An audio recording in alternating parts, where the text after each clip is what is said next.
ಜಿಜ್ಞಾಸಕ್ಕೆ ಇಟ್ಟುಕೊಂಡು ವಿಷಯ ಪ್ರಸ್ಥಾನತ್ರಯದಲ್ಲಿ ಒಂದಾದ ಸ್ಮೃತಿ ಪ್ರಸ್ಥಾನ ಅಂತ ಯಾವುದಂದ್ರೆ ವಿಶ್ವಮಾನ್ಯವಾದ ಭಗವದ್ಗೀತೆಯ 7ನೇ ಅಧ್ಯಾಯದ 16ನೇ ಶ್ಲೋಕವನ್ನು ಇಂದ ಈ ಬ್ರಹ್ಮ ಜಿಜ್ಞಾಸಕ್ಕೆ ಆಧಾರವಾಗಿಟ್ಟುಕೊಂಡ ವಿಷಯವು ಭಗವಂತನು ಈ ಶ್ಲೋಕ ಹೇಳುವುದಕ್ಕಿಂತಲೂ ಹಿಂದಿನ ಶ್ಲೋಕದಲ್ಲಿ ಬಹಳ ಸುಂದರವಾಗಿ ಮಾತನ ನಮಾಂ ದುಷ್ಕೃತನೋ ಮೂಢ ಮಾಂ ಪ್ರಪದ್ಯತೆ ನರಾಧಮಃ ಅಂದ.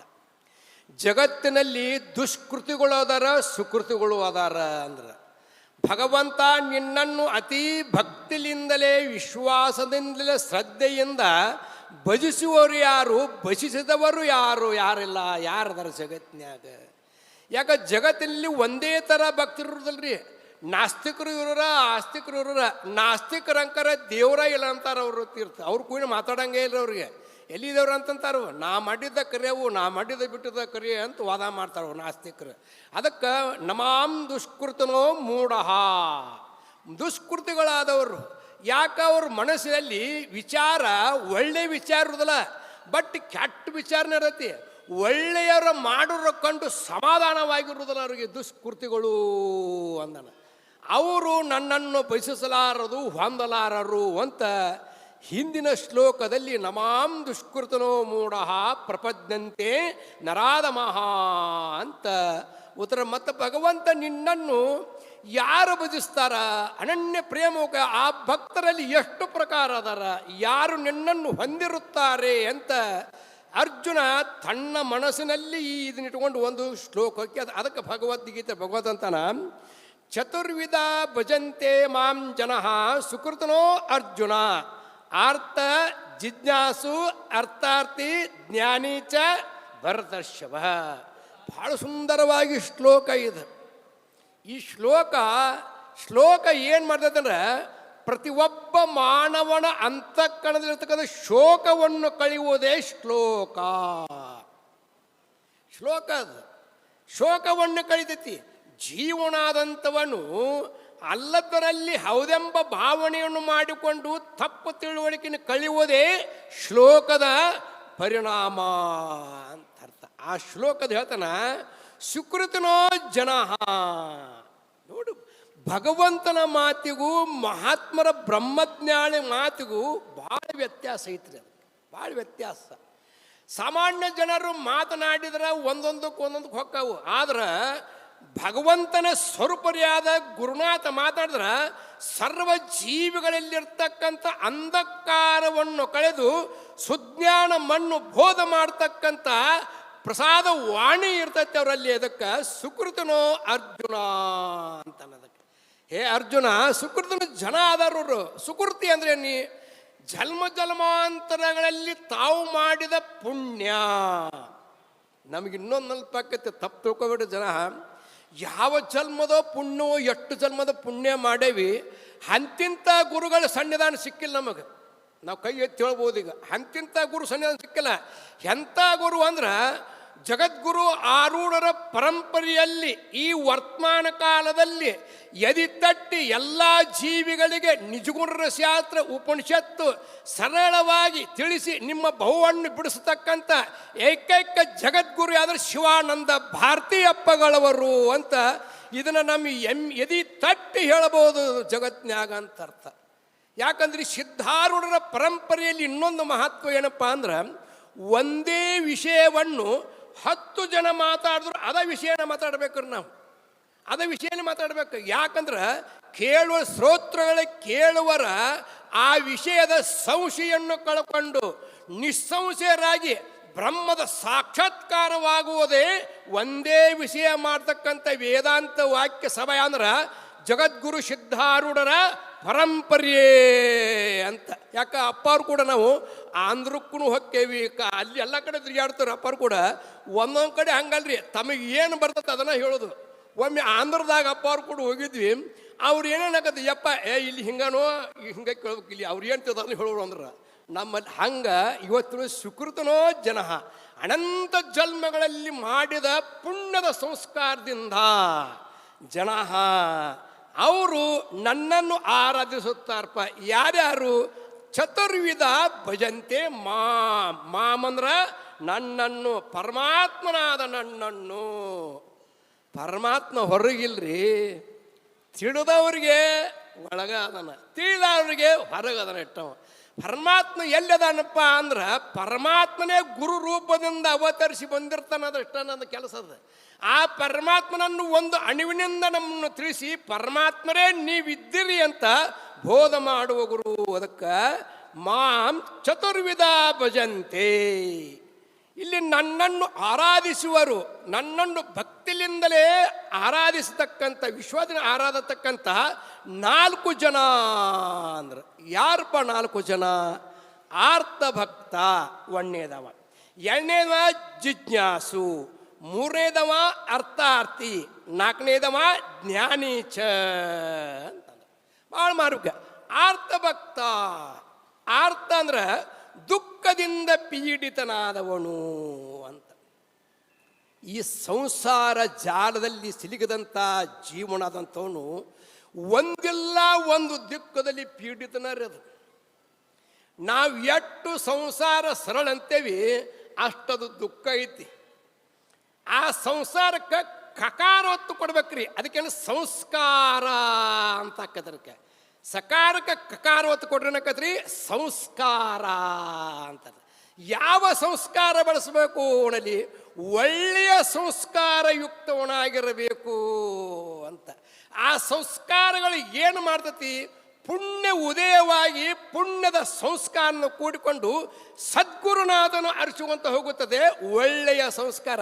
ಸಂಸಾರದಲ್ಲಿ ಇರ್ರಿ, ಆದ್ರೆ ಸಂಸ್ಕಾರವನ್ನು ಬೆಳೆಸ್ಕೋರಿ ಅಂತ ಅರ್ಥ. ಈ ಆರ್ತ ಭಕ್ತ ಏನಾಗಿರ್ತಾನ? ದುಃಖದಿಂದ ಕೂಡಿಕೊಂಡಿರ್ತಾನೆ. ದುಃಖದಿಂದ, ಅನಂತ ಶತ್ರುಗಳಿಂದ ಭಯ, ಶತ್ರುಗಳಿಂದ ಭಯ, ಅನೇಕ ಪ್ರಾಣಿಗಳಿಂದ ಭಯ, ರೋಗ ರುಜಿಯಾಗಿಂದ ಭಯವಾದಂಥ ಇವ ಆರ್ತ ಭಕ್ತ. ಇದಕ್ಕೆ ಹೆಂಗಪ್ಪ ಅಂತ ಕೇಳಿದ್ರೆ ಭಾಗವತದಲ್ಲಿ ಒಂದು ದೃಷ್ಟಾಂತ ಬರ್ತದೆ. ಯಜ್ಞದ ಎಲ್ಲವನ್ನು ಇಂದ್ರನಿಗೆ ಅರ್ಪಿಸಲಿಲ್ಲ ಅವರು, ಋಜುವಾಸಿಗಳು ಅರ್ಪಿಸಲಿಲ್ಲ.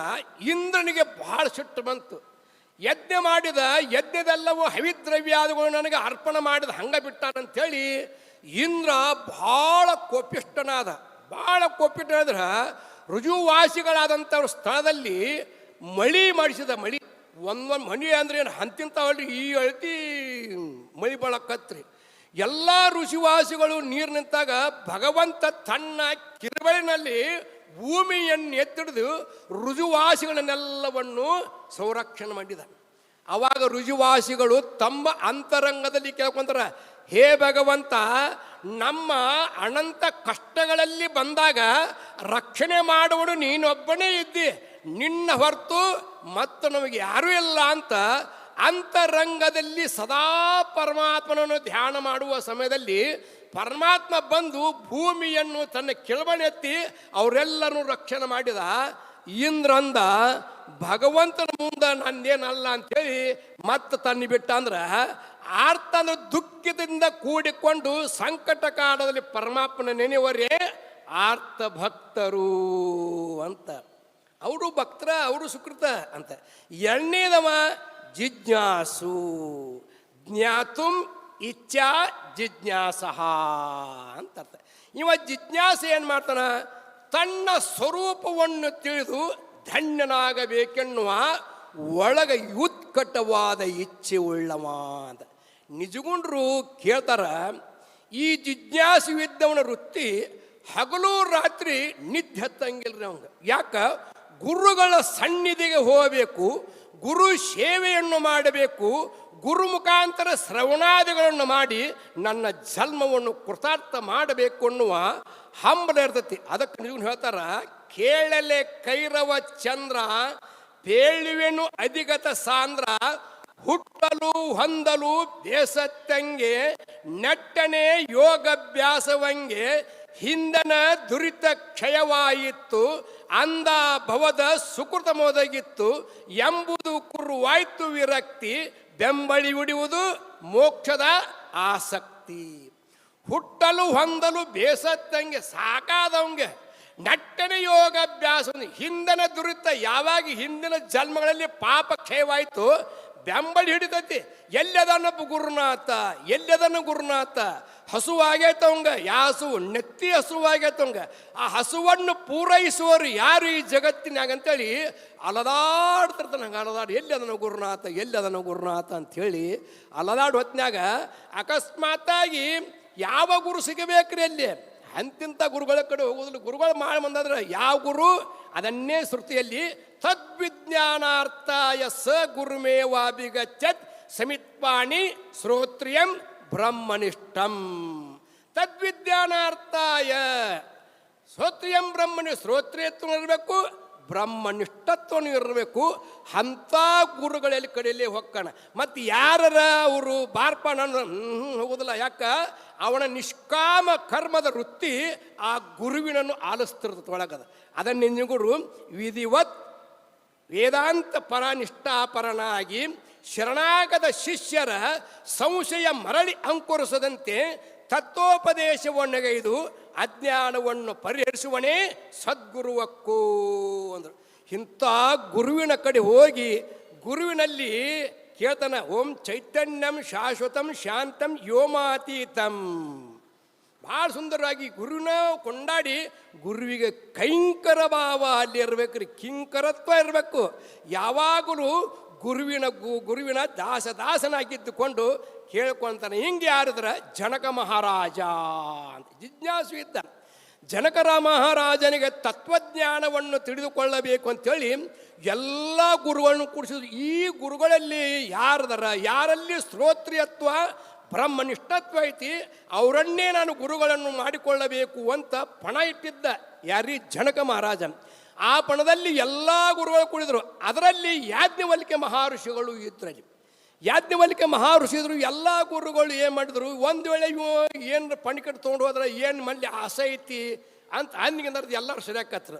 ಜನಕ ಮಹಾರಾಜನಂತಿದ್ದಂಥ ಯಾರು ಅಂದ್ರೆ ನಮ್ಮ ಗುರುಗಳಾದಂಥವ್ರು ಕೇಳ್ತಾರ, ಹೇ ಶಿಷ್ಯ, ಇವು ಗೋಗಳನ್ನೆಲ್ಲನು ಆಶ್ರಮಕ್ಕೆ ಹೊಡ್ಕೊಂಡು ಹೋಗುವಂತ ಯಾಜ್ಞವಲ್ಕ್ಯರು ಆಜ್ಞೆ ಮಾಡಿದಾಗ ಅವಾಗ ಕೆಲವರು ಪ್ರಶ್ನೆ ಕೇಳ್ತಾರೆ, ನಾನು ಶ್ರೋತ್ರಿಯತ್ವನು ಹೌದು ಬ್ರಹ್ಮನಿಷ್ಠನದು ಹೌದು ಅಂಥೇಳಿ ಅವಾಗ ಯಾರ್ಯಾರು ಪ್ರಶ್ನೆಯನ್ನು ಸರಿಯಾಗಿ ಕೇಳ್ತಾರ, ಶ್ರುತಿ ಯುಕ್ತಿ ಪ್ರಮಾಣ ದೃಷ್ಟಾಂತ ಅನುಭವಗಳಿಂದ ಅವರು ಸಂಶಯನ್ನು ಎಲ್ಲವನ್ನೂ ನಿರಸನ ಮಾಡಿ ಬ್ರಹ್ಮವೇ ನಾನು ಇರುವೇನೆ ಅಂತ ದೃಢಜ್ಞಾನವನ್ನು ಮಾಡಿಕೊಟ್ರಿ. ಯಾರಿಗೆ? ಜನಕನಿಗೆ. ಯಾಜ್ಞವಲ್ಕ್ಯ ಮಹರ್ಷಿಯರು ಜನಕ ಮಹಾರಾಜ. ಇವ ಜಿಜ್ಞಾಸು ಇದ್ದ ಜನಕ ಮಹಾರಾಜ. ಅವನಿಗೆ ಜಿಜ್ಞಾಸು, ಅವನಿಗೆ ಸರ್ವಜ್ಞಾನವನ್ನು ತಿಳಿಬೇಕನ್ನೋ ಹಂಬಲವಿತ್ತು ಅಂತ ಎರಡನೇದವ. ಮೂರನೇವ ಅರ್ಥಾರ್ಥಿ. ಈ ಲೋಕದಲ್ಲಿ ಸ್ತ್ರೀ ಪುತ್ರ ಧನ ಕನಕ ಎಲ್ಲದನ್ನು ಕೊಡ್ತಾನೆ. ಇಲ್ಲಿಯೂ ನಾನು ಸುಖವಾಗಿರಬೇಕು, ಈ ದೇಹತ್ಯಾಗ ನಂತರ ಪರಲೋಕದಲ್ಲಿಯೂ ನಾನು ಸುಖವಾಗಿರಬೇಕು ಅನ್ನುವ ಈ ಅಭಿಲಾಷೆಯಿಂದ ಕೂಡಿಕೊಂಡಿರ್ತಾನ ಅಂತ ಇವ ಅರ್ಥಾರ್ಥಿ ಅಂದ್ರೆ. ಇನ್ನು ಕೆಲವೊಂದರು ಜ್ಞಾನಿ. ಇಲ್ಲಿ ಮಹತ್ವ. ಜ್ಞಾನಿ ಅಂದ್ರೇನು? ಈ ಕರ್ಮಗಳಲ್ಲಿ ಪುಣ್ಯ ಕರ್ಮಲ್ಲಿ ಒಂದು ಸಕಾಮ ಕರ್ಮ ಅಂತಲೂ ಇನ್ನೊಂದು ನಿಷ್ಕಾಮ ಕರ್ಮ ಅಂತಲೂ. ಇವರು ಮೂರು ಮಂದಿ ಸಕಾಮರು, ಅರ್ಥ ಜಿಜ್ಞಾಸು ಅರ್ಥಾರ್ಥಿ. ಇವು ಮೂರು ಮಂದಿ ಸಕಾಮಿಗಳನ್ನ ಇವರು ಸಾಧಿಸಿ ಮಾತ್ರ ನಿಷ್ಕಾಮ ಬರತಾರ ಅಂತ ಮುಂದೆ ಪಳ ಇಟ್ಕೊಂಡು ಜ್ಞಾನಿ ಮಾತ್ರ ನಿಷ್ಕಾಮ. ಅದಕ್ಕೆ ಜ್ಞಾನಿ ತ್ವಾತ್ಮೈವ ಏವ ಮತಂ. ಜ್ಞಾನಿ ನನ್ನ ಭಕ್ತ ಅಂದಿಲ್ಲ, ನನ್ನ ಸ್ವರೂಪವೇ ಜ್ಞಾನಿ ಅಂತ ಭಗವದ್ಗೀತೆಯಲ್ಲಿ ಭಾಳ ಸುಂದರವಾಗಿ ಹೇಳಿದರು. ಇದರಲ್ಲಿ ಯಾಕೆ ಜ್ಞಾನಿ ನನ್ನ ಆತ್ಮ ಸ್ವರೂಪ ಅಂದ್ರೆ ಅವನ ದೃಷ್ಟಿಲಿ ಎಲ್ಲರೊಳಗೂ ಆತ್ಮ ಚೈತನ್ಯವನ್ನೇ ಕಾಣ್ತಾನೆ.